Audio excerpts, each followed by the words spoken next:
Hi there, good afternoon. I am here middle of the day on Wednesday, which is, I don't know, I don't really have any set times that I come and do this cough drop to hopefully not cough so much. So if you knew that I was going to be live, then you know what I'm here to talk about, and that is ending negative self-talk, ending a negative self-concept, and why this is important. Why would I even be mentioning this compared to the things that I usually talk about? And by the way, I can't, if anybody makes a comment, I won't be able to see it until we're over. I haven't figured out how to do that. I do see that some people are here, but I can't tell who you are, so I apologize. So why am I speaking of this? And if you have worked with me, you know that this comes up quite often. The connection between being kind to yourself and ending those negative thoughts and negative stories about yourself and your health, your anxiety, chronic pain, even relationships is they cannot be separated. When we are in a state where we are constantly beating ourselves up, we actually are feeding a victim mentality, this idea of self-pity. And that creates stress, which creates anxiety, lowers our ability to have, or it impedes our ability to have buffers and to have resilience. And ultimately, that our health can suffer. So this piece of self-love,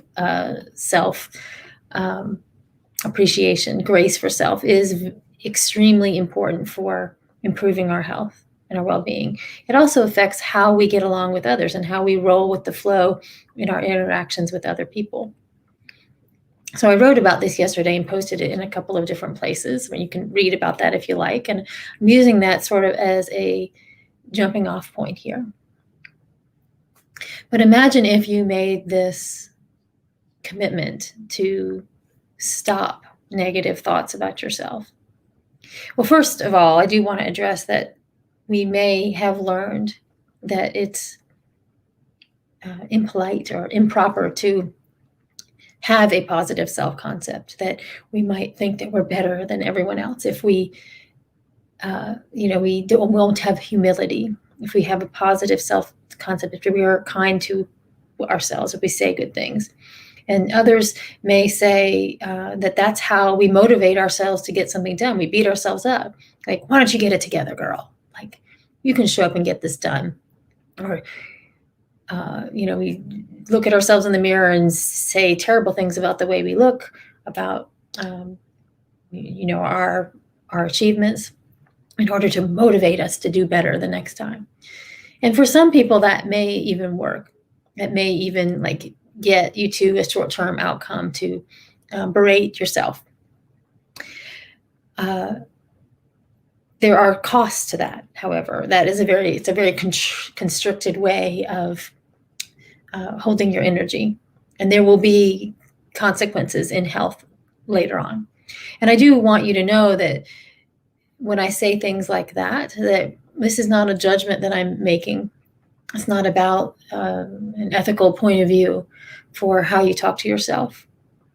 I know this to be true, that when we are kind to ourselves and we give ourselves a break and we have grace and we have a sense of greeting the challenges that come into our life with creativity and openness instead of contraction, saying, oh, why do these things always happen to me? This is always happening. I'm never going to figure this out. When we have that other way of doing it, our immunity is stronger. Our relationships are stronger.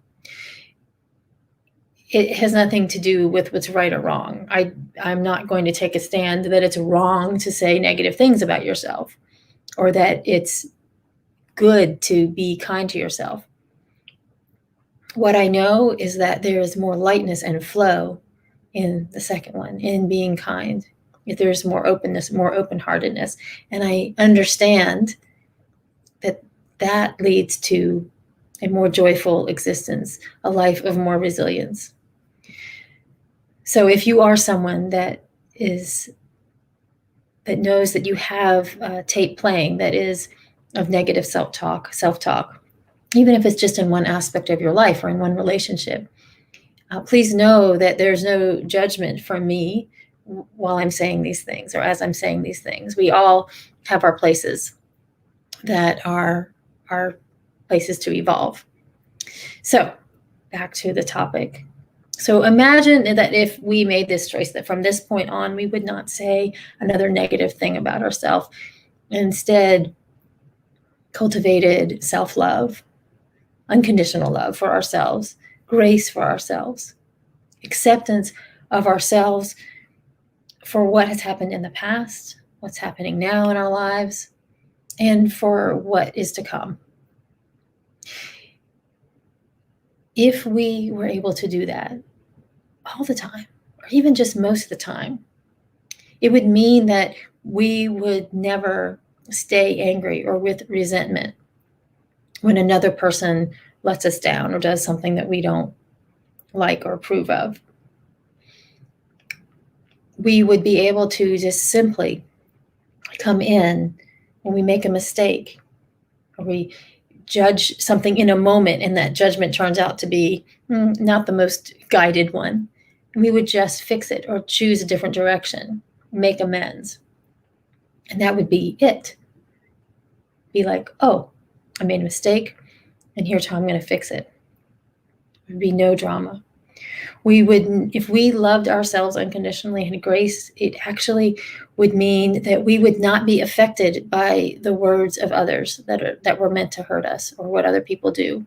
We would never feel like someone had to pay for trying to manipulate us.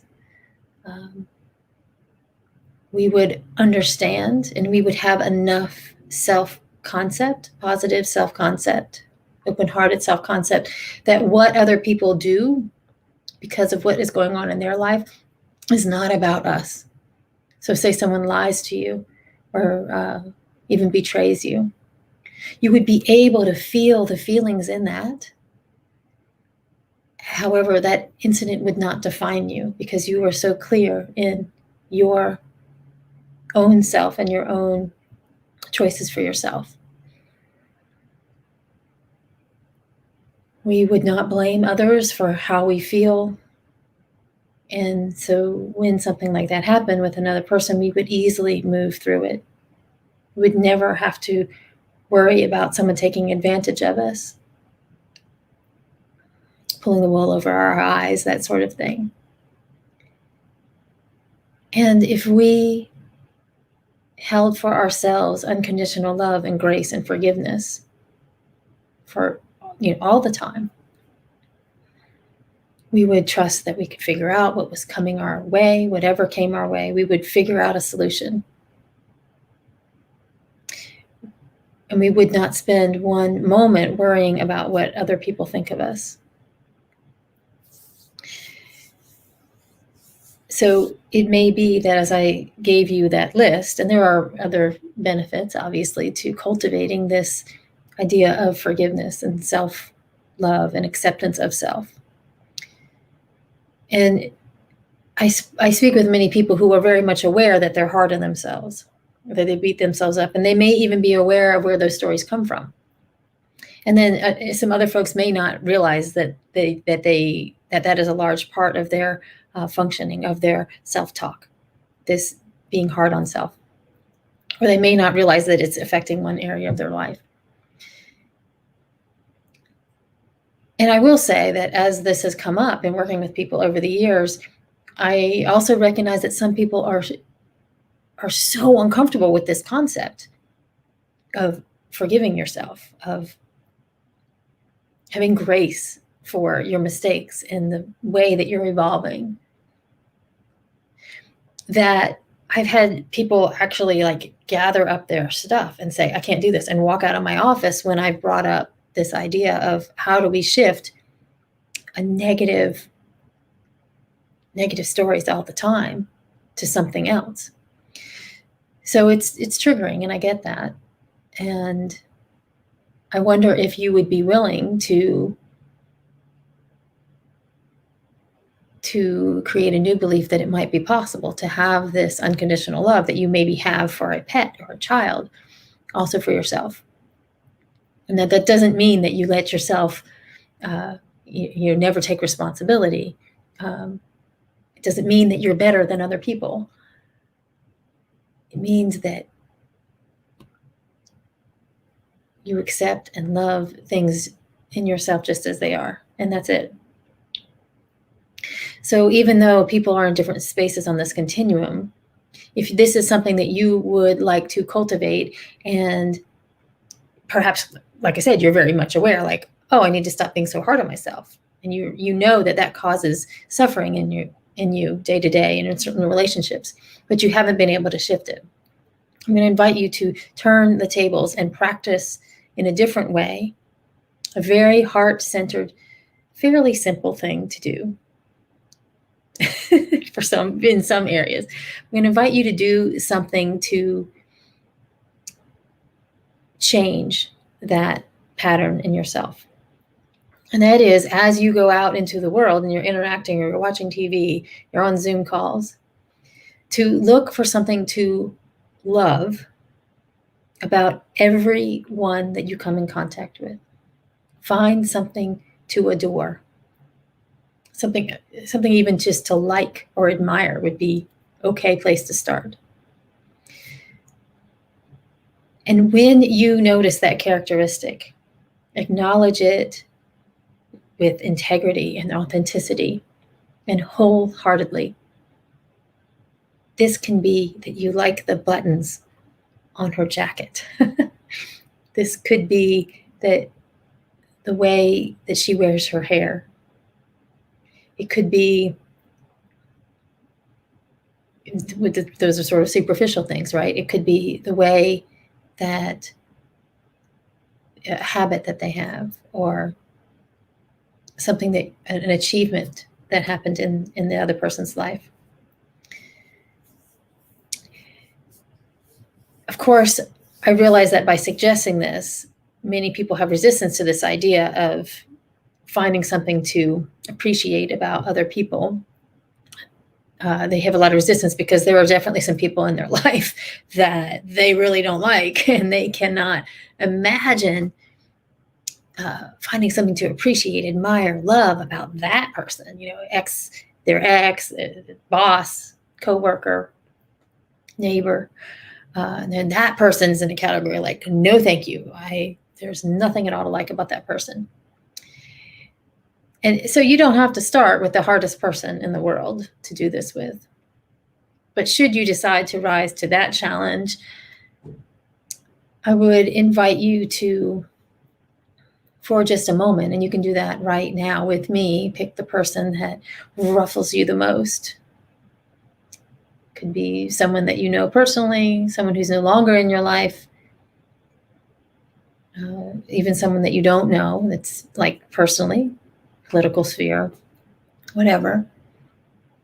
And just for a moment, just imagine yourself letting go of all judgment, disgust, resentment, pity, loathing for that person. Just drop it for a second and remember them as a baby, as a young child. Got a cough.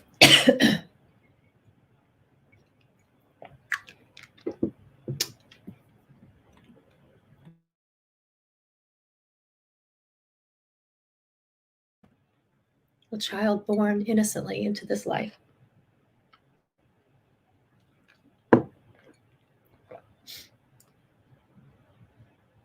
Just for a moment before life happened to them. And in that spot, connect. Just for a moment. See them the way that God sees them, that Creator sees them, whatever your word is. And even if you're not sure about all of that, leading in that,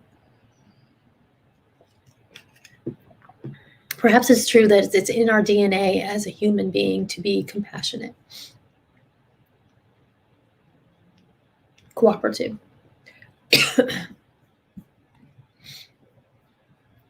Just for a moment. The reason I bring up this practice is that when we do this for other people, even the hardest people, it can give us permission to do it for ourselves too, for every part of our lives.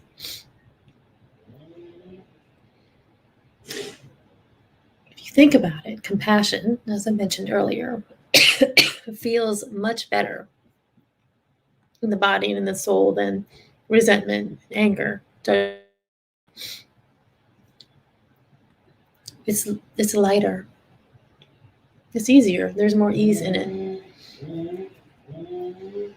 So when you notice pity and loathing, whether it's for another or it's for yourself, I would invite you to do that. Remember, there is some aspect to love.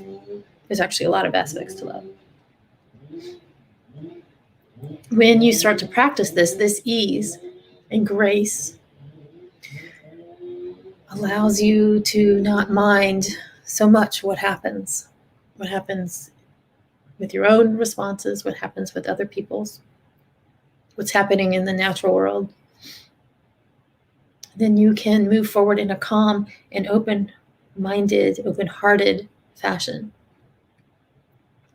This is good for the immune system. It's good for your metabolism. And I'm saying this is coming from Eastern perspective, but also Western perspective recognizes this. Less stress is good for health, is good for relationships, life affirming. So, good luck with that. I would like to hear about what's challenging about dropping the stories of negativity, self-pity, self-criticism. And by the way, there is nothing wrong with learning from something that you do, evaluating a choice that you made, and realizing that you could have done it in a different way. Sometimes, of course, there are consequences to the things that we choose. What if we just do the consequence and move on? No drama. So, thank you for listening. Please let me know what you think and what's the hardest thing about dropping those stories of negative self-talk. Thanks. Ciao, guys.